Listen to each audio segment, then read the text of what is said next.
Welcome everyone to the second seminar in the Politics and Sociology seminar series for this term. I'm the chair for this event. I'm Dr. Aglaia Snetkov, lecturer in international politics of Russia here at SSEES. And I am very, very pleased to welcome Dr. Marcin Kaczmarski from University of Glasgow, who will be giving a talk on Beyond Power and Status, explaining Russia's accommodation to China's rise. So the paper looks at Russia's accommodation to China's rise that is said to contradict the basic tenets characterized Moscow's foreign policy, i.e. the assumption that Russia is able to accommodate itself to being a junior partner to China. Now, Dr. Marcin Kaczmarski is a lecturer in in the School of Social and Political Sciences at Glasgow and focuses on relations between Russia and China and has been doing so for many years now. Now, I will give a bit of housekeeping rules. So Marcin will speak for about 20-25 minutes, and this session will then be followed by a Q&A. We will start obviously at 1 and finish promptly at 2 p.m. because Marcin has very kindly rearranged his teaching to attend and present at this webinar. And now all mics will be off for the duration of the talk. If you would like to ask a question during the Q&A session, it will be easier if you could indicate in the chat that you have a question, and I will then call on you and ask you to unmute yourself.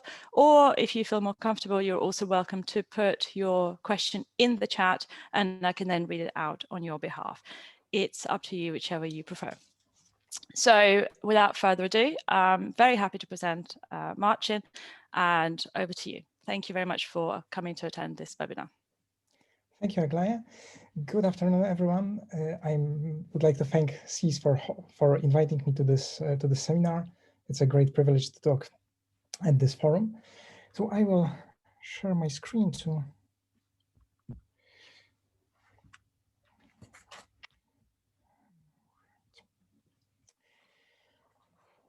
As Aglaia has mentioned in today's presentation, I will focus on Russia's embrace of Russia's accommodation of China's rise, which is so fascinating because of this paradox that it does not fit with a general pattern of Russia's assertiveness that we have observed since the mid 2000s. So if we take a closer look at Russia's policy since the mid 2000s, I would summarize it as firstly balancing against the concentration of power and trying to overcome external constraints, trying to maintain a dominant position in the post-Soviet space, and rejecting the role of a junior partner, be it vis-a-vis the European Union, be it vis-a-vis the United States.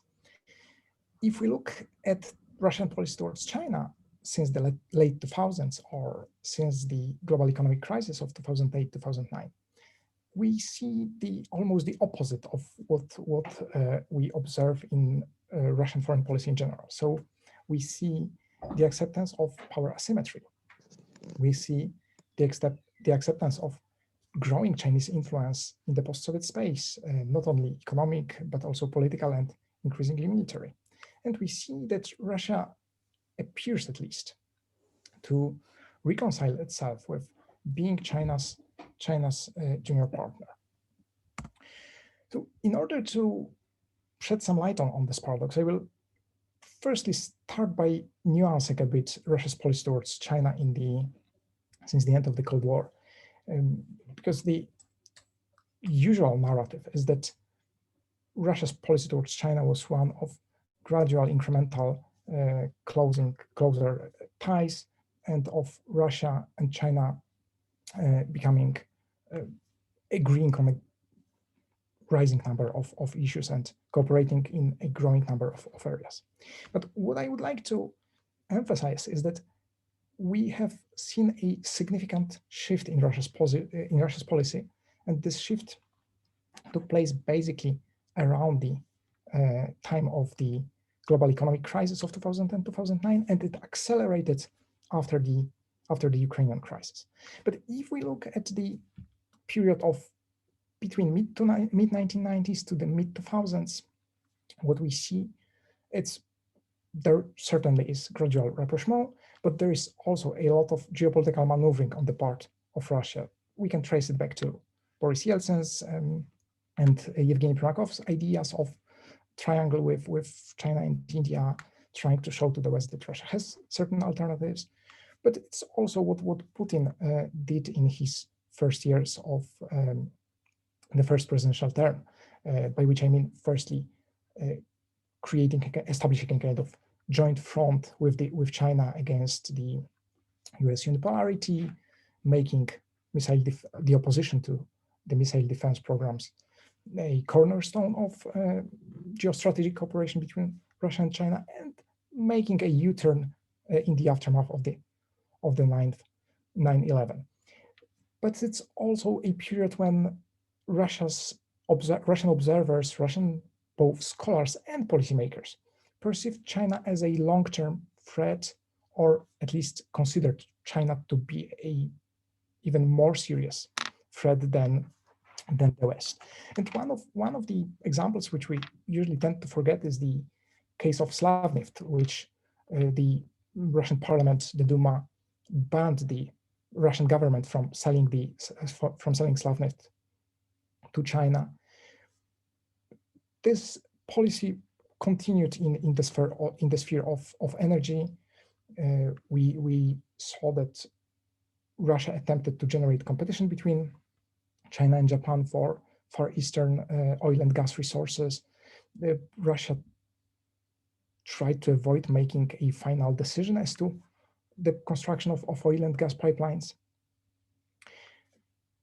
There was also the mid-2000s is also the period when Russia almost completely stopped arms trade with China, invoking the the theft of intellectual property. And just to emphasize, this policy of hedging and balancing against China, along with cooperation, took place where at the time when the power asymmetry between Russia and China was much less relevant than it is today. It also took place when at the period of the US domination and under unipolarity, when the US primacy still was not challenged, and when the structural pressures or external constraints on Russia's policy were much more clear from the US than they are today. And what we observe since the late 2000s, so since more or less the global economic crisis, it's firstly ever closer cooperation, which encompassed new areas. So it's the initiation of serious energy cooperation with the construction of oil pipeline to China, but it's also reinforced by a number of contracts, long-term contracts concluded between Chinese companies and Russia's Rosneft. It's the return to arms trade. It's the opening of the Russian Far East to China. What we have observed since the early 2000s, since the early 2010s, is that Russia gradually phased out these balancing and hedging policies. So it accepted China's presence in Central Asia. It accepted the fact that Chinese economic expansion in Central Asia deprived Russia over its monopoly over gas and oil transit. But Russia also accepted that it had a secondary place in East Asian politics. If we look at Russia's military drills, the exercises Vostok 2010, they still identified China as a potential threat, whereas in Vostok 2018, it was Chinese troops that took part in these exercises. So what we see is Russia's accommodation to China's rise in spite of growing power asymmetry between the two. So if we are to take a brief look at the areas of close collaboration, and we can return to this issue in in the Q&A session. It's both geostrategic competition with the US, it's joint normative opposition against the West, which has been more visible for the last decade. It's also the development of cooperation in security and defense areas, so from arms trade with the contracts on the systems S-400 and jets Su-35 concluded in 2014, 2015. It's the growing scope of joint exercises, both land and maritime, but it's also energy trade, in particular oil exports from Russia to China, which include not only the East Siberia Pacific Ocean pipeline branch going to China, but also China is the major customer for oil sold at the Pacific coast in the Kozmino port. This dimension was reinforced by the construction of the gas pipeline. It's also the opening of the Russian Far East for Chinese investments.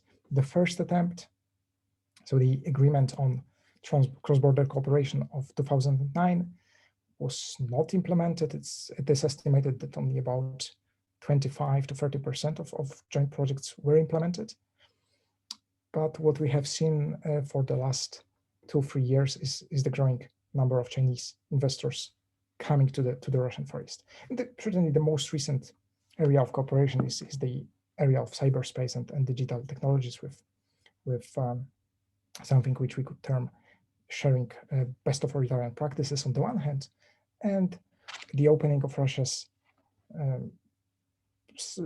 digital communication market to Huawei, among other things. So when we look at Russian policy, we see that in a number of aspects, Russia agreed to or acquiesced to Chinese growing power and influence. When we speak about power asymmetry, Russia seems to almost helping China to increase this asymmetry by providing it with energy and weapons. Energy projects which were supposed to be directed towards Asia, and it was the main assumption of the which was already presented in the 2003 energy strategy. The main assumption was that Russia is going to diversify its energy exports to Asia, not to China, and the ultimate result is that almost all energy projects are China-centered, beginning with the oil trade, but also gas pipeline, LNG projects implemented by Novatek. In Central Asia, we have seen this growing informal division of labor, with China occupying the position of the #1 partner in energy, in economics, and Russian companies practically withdrawing from Central Asia. Russia's attempts at accommodating China have also been visible with regards to regional projects of these two states. Whereas the Eurasian Economic Union, in its inception, can be considered an attempt to block China's influence. Later on, Russia began to seek ways to somehow accommodate to China's Belt and Road Initiative. One topic to which we can return later is that China reciprocated, among other things, by recognizing the Greater Eurasian Partnership as a genuine project. But we also see Russia coming to terms with growing Chinese presence in the Arctic, and also trying to use Chinese resources to develop this region. At the same time, it is still not an alliance, and as I mentioned, we can return to these issues later during the Q&A session. I would just draw your attention to main problems or to main challenges for a potential alliance. So firstly, it's this unwillingness to support each other's most aggressive policies, be it towards Ukraine and Georgia in the case of Russia, or China's policies towards the South and East China Seas. But it's also Russia's limited offer for China, especially when we think of how Russia could help China in its strategic competition with the US in such areas as trade, investment, digital competition, value chains. And finally, this is the issue of what I would term the different expectations towards an emerging international order. So with Russia still thriving on instability and on disorder, whereas China needing at least some extent of stability. So how to explain this policy? How to explain the fact that Russia's policy towards China today diverges or stands in contrast to Russia's foreign policy in general, which is much more assertive? And how to explain this shift from a very cautious policy implemented by Russia in the 2000s and translated into the policy of accommodation of China's rise and adapting to growing power asymmetry. I would focus on those elements on unit level factors. So on those elements of Russian policy and of Russian policy process, policy making that have enabled this type of accommodation. Because when looking at structural factors, I would say that Russia was much more in the need of Chinese assistance in the mid-2000s when the primacy of the US was much more unquestioned, whereas now Russia faces two similar challenges when we speak in terms of distribution of capabilities, distribution of material power, because it's not only about the US, but it's also about China as an alternative power center with this huge gap between Russia and China. So what have been the factors related to Russia's policy? I will just discuss some of these points, and we can return to other during the Q&A session. But certainly there is certain element of power political considerations on the part of the Kremlin, and from this perspective, cooperation with China helps in relations with the US, or at least is a part of balancing against the US. But at the same time, we need to remember that Russia made a number of steps towards China during the reset policy, during Medvedev's presidency. So I would like to go beyond the geopolitical and realist type explanations. The next point which I would argue matters is the issue of regime survival. From the Kremlin's perspective, even substantial imbalance, even substantial power asymmetry does not generate domestic threats. China is not going to undermine the legitimacy of the Russian regime. China is not going to instigate any anti-Putin movement, unlike what Russia perceives as the Western attempts to challenge the regime. The next element also relates to domestic politics. So it's the issue of the growing number of interest groups which have been empowered by Vladimir Putin, starting in his second presidential term in the mid-2000s. There is a growing number of interest groups which directly benefit from cooperation with China, and these are usually either state-owned enterprises like Rosneft or Transneft, but these, to some extent, the military-industrial complex. But these are also private actors with close ties to the Kremlin, like the Novatek company that I mentioned. At the same time, there is no substantial or strong enough interest group which would suffer from closer cooperation with China and which would be tempted to lobby for the change of this policy. There certainly is another element is the issue of changing identities or changing ideational coalitions with the more conservative-leaning narrative of the Russian identity dominant since Putin's return to the Kremlin, which also strengthens or supports the accommodation to China's rise. But I would like to point your attention to two elements that were certainly not present in the mid-2000s and earlier. So firstly, it's the learning process, how the Russian elite could learn how China reacts to different Russian policies, also those which either harmed Chinese interests or those who embarrassed China, as was the case with the Russian-Georgian War in 2008, which overshadowed the opening of the Olympic Games in Beijing, but also putting China in an uncomfortable position with the Russian annexation of Crimea. So for a number of years, the Russian elite might see that China has not abused this power asymmetry and has not,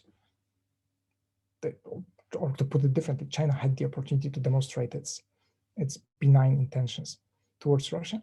At the same time, the Russian elite realized that it cannot compete with China in terms of financial resources, especially when it comes to the implementation of grand infrastructure projects or providing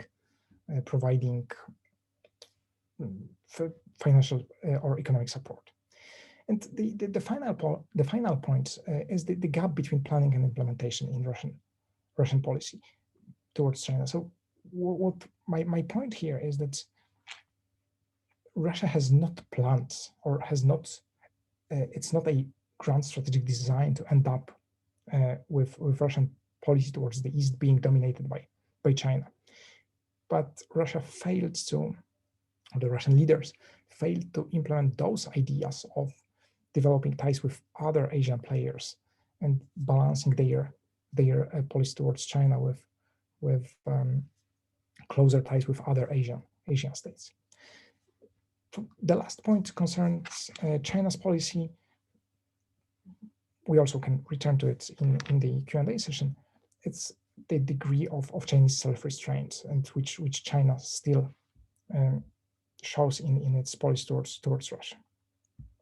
So my bottom line is that Russia's acquiescence to China's rise is hardly a strategy. It's rather the combination of certain strategic considerations, certain ideas dominant in the Russian discourse, certain domestic political factors, actions by relevant domestic players, especially in the process of implementation of policy towards China. At the same time, it's still neither an alliance nor subordination of Russia towards China. And to conclude, I would point to two uncertainties. So firstly, it is the growing power asymmetry. We can ask to what extent, how much is Russia going to be willing to accept this power asymmetry? What are those red lines that China might cross? But at the same time, we can also ask how, when Chinese leaders might lose strategic patience with certain Russian actions threatening Chinese interests. Another uncertainty concerns the Sino-US rivalry and potential role for Russia in this regard. So I would stop here. Thank you for your attention, and I am looking forward to the questions and answers, to your comments, to your questions, and I will try to provide answers to these. So. Thank you very much, Marcin, for a very expansive and comprehensive overview of Russia's relations with China. And I think touching on what is seen as sort of the ongoing puzzle in two relations, which is, how is Russia basically putting up with potentially being a junior partner in this dynamic. So we will now open the floor to the Q&A. As I have already mentioned, the easiest might be that if you have a question, just indicate it in the chat, and then I will go to you and ask you to unmute yourself. So we have a first question from Andrei Kuichik. If you would like to unmute yourself and ask the question. Yes, Andrei Kuichkovich from the Higher School of Economics in Moscow. So I had a question. How far does the division of labor kind of within the relationship, one being the economic power, the other being clearly much more of the military power, the more active one diplomatically and pushing back against, what they see as the negative manifestations of US hegemony. How much does that play into Russia kind of accepting this kind of asymmetry? And then also the symbiotic, from my perspective, and I've written about this, is that there's kind of a symbiotic nature to the relationship. The relationship with China allows Russia to a certain extent to punch above its weight, especially in confronting the United States. And then up until recently for China, Russia was sort of a stalking horse. It would push back against those things that Russia didn't like or China didn't like without China having to expose itself. So how much do these two factors of division of labor and symbiosis in the relationship play into this willingness to accept asymmetry? Thank you, Andrei, for this very good question.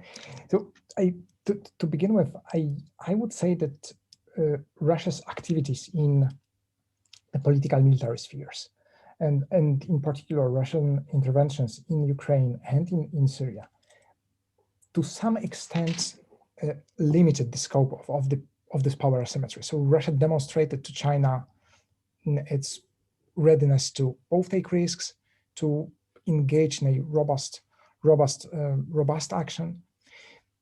At the same time, I would say that a lot is going to depend on the further directions of Chinese foreign policy, because as long as China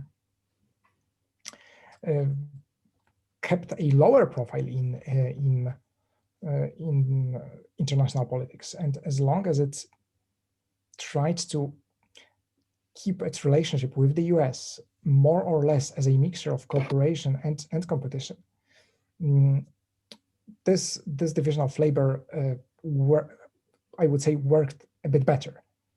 Even though there were some problems with Russian activities harming Chinese interests. For me, one of the clearest example is how the Russian-Ukrainian conflict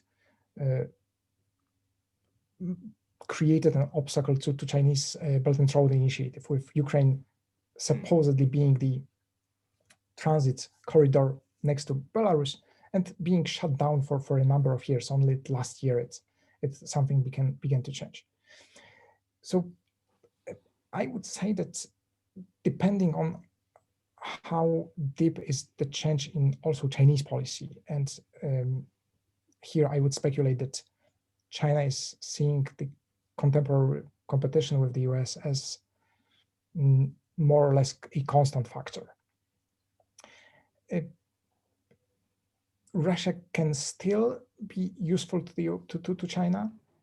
This division of labor can still persist because Russia is going to draw away attention of the US and of the West more generally from China.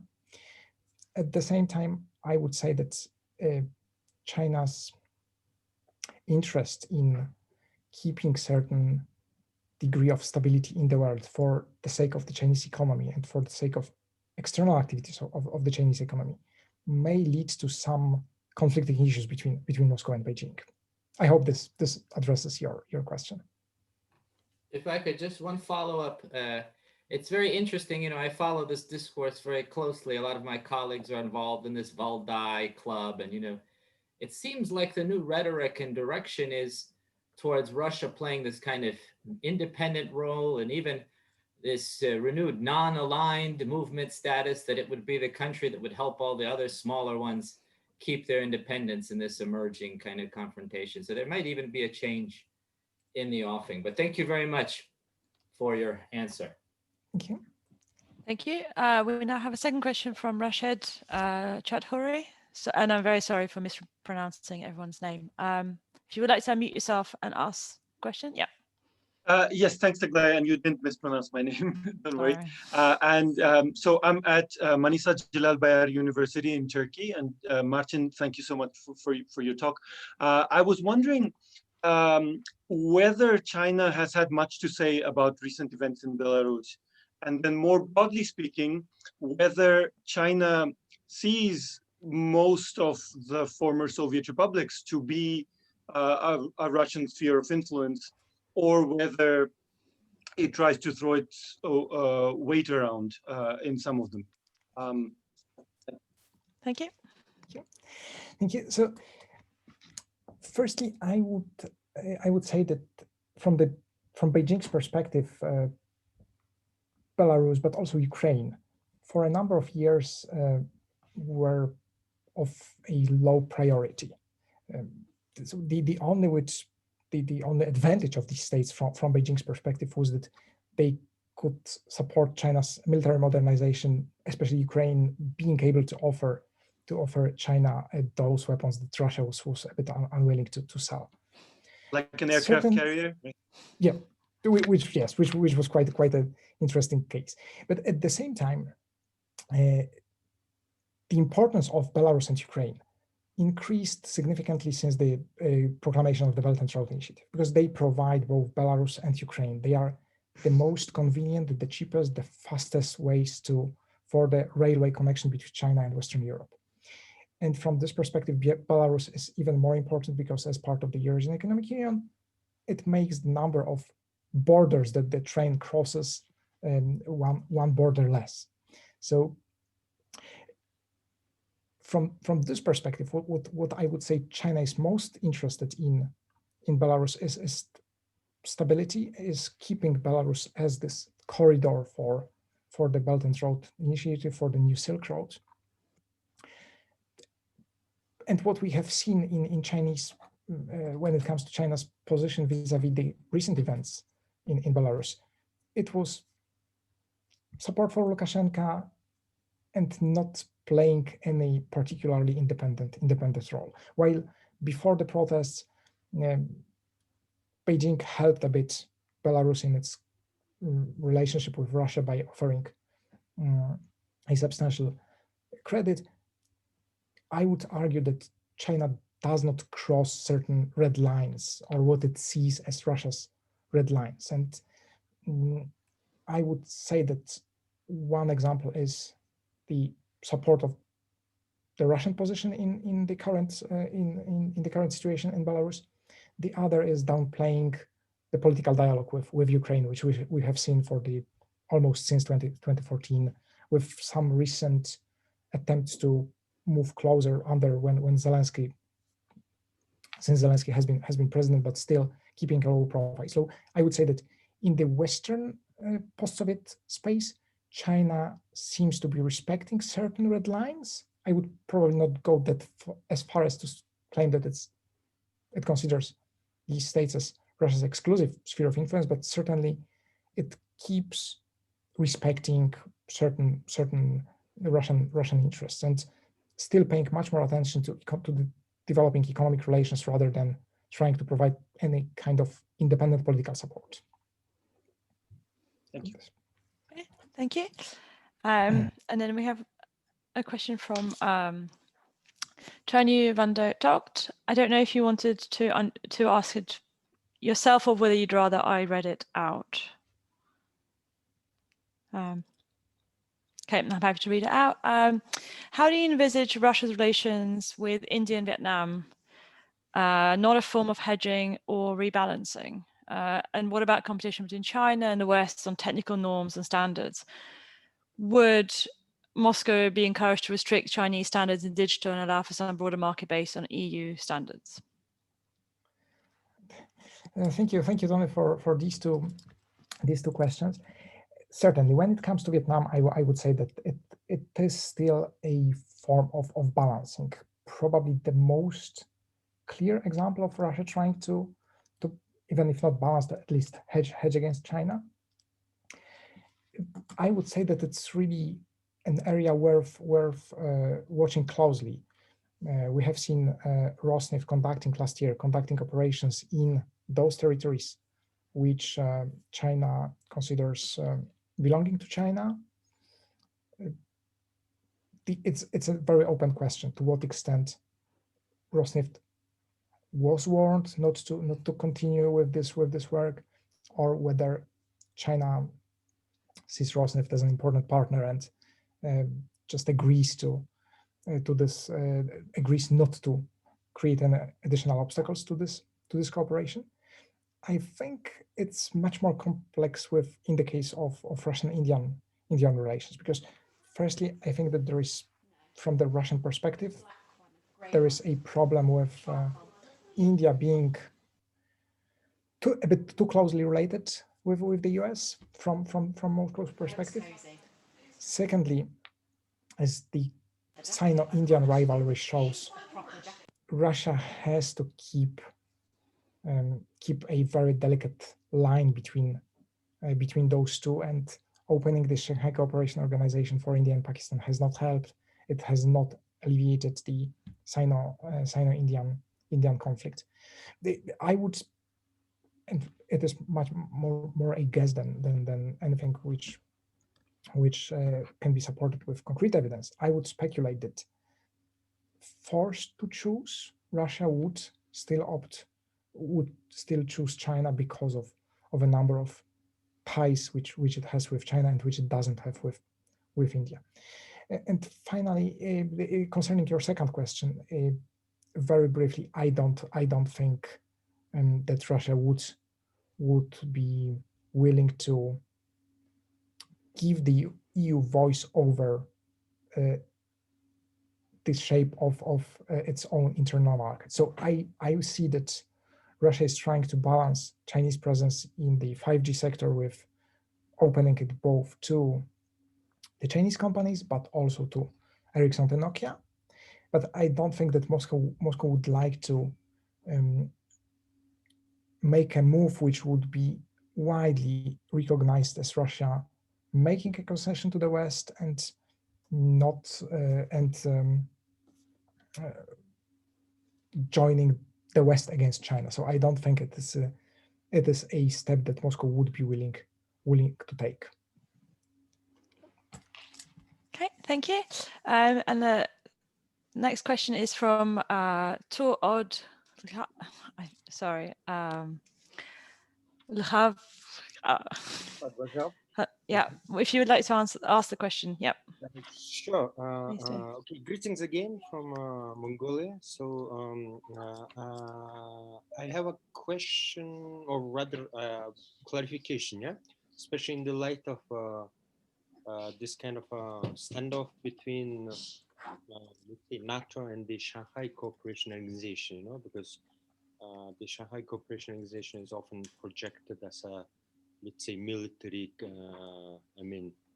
let's say, opponent to NATO, and so how do you see the respective or balancing roles of China and Russia, in the vis-a-vis actually NATO, especially in the light of the recent last year's expansion of its membership to both India and Pakistan, yeah, because often then it becomes larger than Central Asia plus China, let's say, military and strategic partnership to much larger, let's say, alliance, So how do you see the future, let's say, of the China and Russia within the Shanghai Cooperation Organization, standing? Thank you.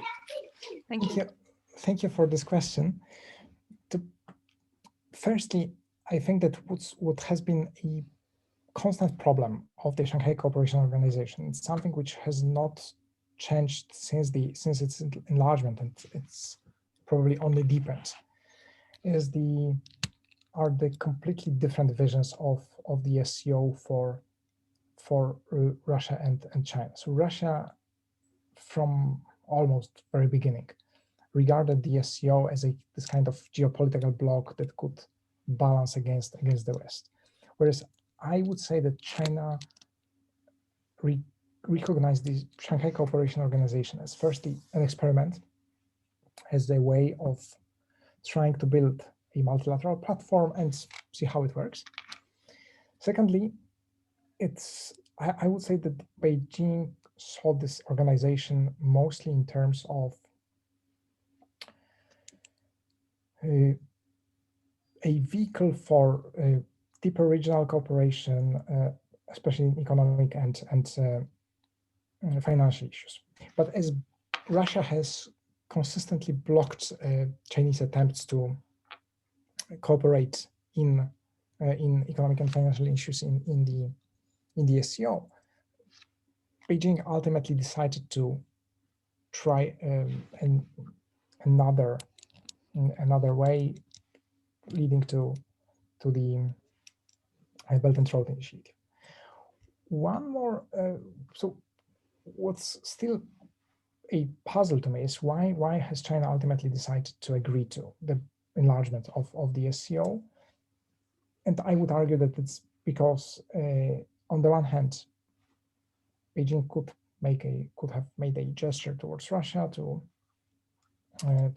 give it this kind of concession towards Russia, but I would say that it also testifies to a relative irrelevance of the Shanghai Cooperation Organization for China, especially given these tensions between China and India, where the SCO membership does not help much in it. Having said that, I would still not exclude that the growing tensions between China and the US may somehow change the way of thinking about the role of the SCO, and Chinese policymakers may change their perception of potential usefulness of the SCO as a kind of anti-Western forum, and recent remarks by Xi Jinping may suggest this type of evolution. But at this stage, I would say that the organization is still in the deadlock because of these differences between Russia and China, and now also India and to some extent Pakistan. Okay. Thank you. Thank you. We now have a question from Ainur Apsi, who asks, there's a growing call for Russia's involvement in the Indo-Pacific space, considering it as anti-China. Is it anti-Chinese, or does it acknowledge the power shift towards the Pacific? To what extent is Russia going to be interested in such an involvement? Thank you for this question. Very briefly, I would say that Russia engaging with Asia Pacific, Russia will not make it into an anti-Chinese policy. Elaborating a bit on this, I think that the Russian leaders have a genuine problem with the implementation of the turn to Asia or the pivot to the East. If we look at the number of the attempts, and these attempts are not limited to the current decade. It was in the mid-2000s when Russia was invited to the East Asian Summit. Russia since then has been trying to develop ties with ASEAN states. It tried to build more sustainable cooperation with Japan. It attempted to play an active role in the Korean Peninsula. But if we look at the results are very limited. Indo-Pacific, the concept of the Indo-Pacific is still regarded in Russia as basically anti-Chinese. And I don't think that Russia would risk engaging for uncertain gains in this type of projects or formats of cooperation. And at the same time, I would say that when we look at the implementation especially of energy projects, they are more and more Sino-centric. One example is Russia dropping the idea of building a Trans-Korean gas pipeline, which could also supply China, but which would strengthen Russian position in the Korean Peninsula. It is also a limited political role that Russia played in the Korean crisis. So I would say that the main problem with it is the growing number of grand strategic design and rhetoric on the Russian side, which is not matched with the implementation of concrete projects in Asia Pacific. And I would say that it seriously weakens a potential role that Russia could play in the region. I hope it addresses the questions. Okay, thank you. We now have also a question from Brendan O'Hara, who asked, do you think that the role of national pride might eventually limit cooperation between the two? Sino-Soviet split obviously was due to China's refusal to accept a subordinated role in the communist movement, and Dmitry Trenin also commented on what he sees as Russia's lack of willingness to limit Russia's autonomy. So given the relations between the two countries, would this become an issue once more? I think that this can become an issue due to a number, or according to a number of scenarios. So one element which I think can threaten the cooperation is the growing power of Chinese nationalism. The current leadership of the PRC puts a lot of effort to create the impression that China and Russia are equal partners. It's so visible when we look at the relationship between the Belt and Road Initiative and Russia's projects of either the Eurasian Union or the Greater Eurasian Partnership. China is willing to concede that these are almost equal projects. At the same time, when we see how Russian and Chinese scholars interact, we quite often in the conferences or in the seminars, we can often see the growing impatience, what I would tell is impatience of Chinese scholars with Russian policies and with Russia trying to create this impression of equality. If this phenomenon is growing stronger in China, I would say that it can to some extent force the leadership to become more assertive towards Russia. Looking from the Russian perspective, I would say that one of the most threatening scenarios for the relationship would be cooperation with China becoming the issue of domestic politics. And we have seen it in a number of developing states in which cooperation with China implemented by the incumbent and by the ruling regime ultimately backfired and became an issue of domestic politics, especially that if we look at the Russian opposition, I would argue that both Navalny type opposition and nationalist opposition see cooperation with China as being driven by corruption. China is corrupting Russian political system. So from this perspective, I would see the scenario under which there is a growing domestic pressure in Russia and cooperation with China becomes an issue of domestic politics. And even without speaking about the regime change, the Kremlin might recalculate to what extent it is beneficial to keep that close cooperation. So to sum up, I would say that yes, these feelings, these emotions can translate into certain political effects. Thank you. Thank you.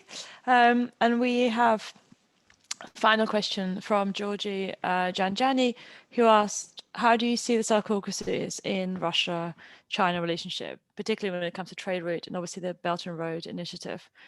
And how can you elaborate on how the recent Armenia-Azerbaijan conflict falls within China's long-term goal in the region? Thank you for this question. I would say that, or I would return to what I said about the Belt and Road Initiative and the role of Belarus and Ukraine. While there is a number of corridors that we can think of when looking at how the ideas of the Belt and Road can be implemented, the South Caucasus is still one of the most problematic routes for transit between China and Western Europe. It's not only because of political reasons, but it's mostly infrastructure and logistical problems.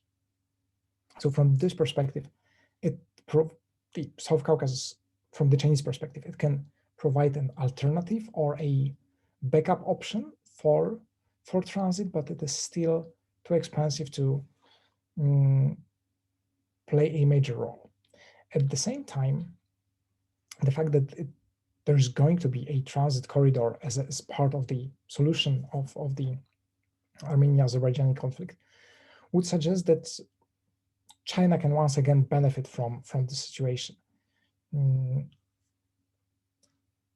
I haven't seen any particular interest on the part of China when it comes to Armenia, to the recent Armenia-Azerbaijan conflict. But I would argue that the current solution can provide some as this kind of a backup option for China, but still, both due to logistical reasons and due to the existence of the Eurasian Economic Union, still it's the main corridor for the Belt and Road Initiative is the one through Kazakhstan, Russia, Belarus, and Ukraine to Western Europe. Okay, thank you. And if we're almost at time, I might ask or use the power of the chair to ask one final brief question. In view of the current changing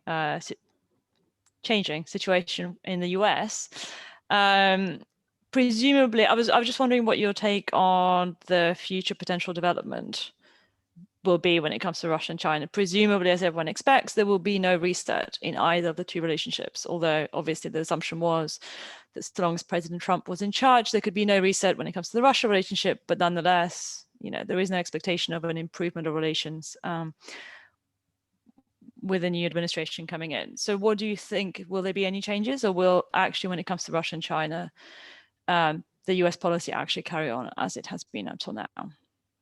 Perhaps with less, flamboyance, but in practice, default the same. I would speculate that we will see much more of continuity than change in the US policy towards both, which to some extent can push them a bit closer together. I see both policy towards Russia and now in particular the policy in China towards China even more as embedded not in the particular administrations, but rather being a subject of consensus within the US establishment. And the change of the president can, as you said, can change a lot in style, but it can generate paradoxically much more difficulties for China and Russia, given that Biden can be expected to reach out to Europe and to broaden the transatlantic dialogue, not only to discuss Russia, but also to discuss China.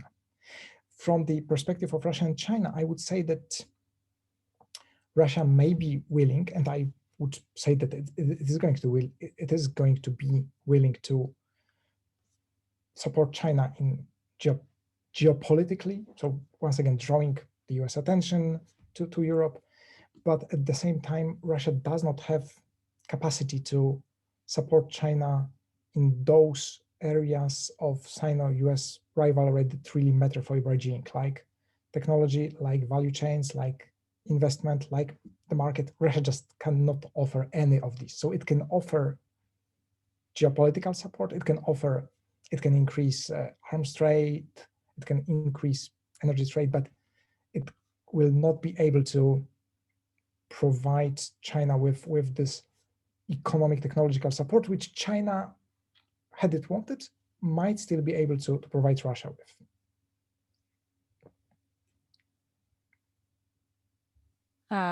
Thank you very much. Now, if there aren't any additional final questions, and I'm very mindful of the time that we have to finish promptly at sort of the academic 5:02. I would like to thank Marcin for coming and presenting at this webinar, which I think has been, yep, is there a question from Ben?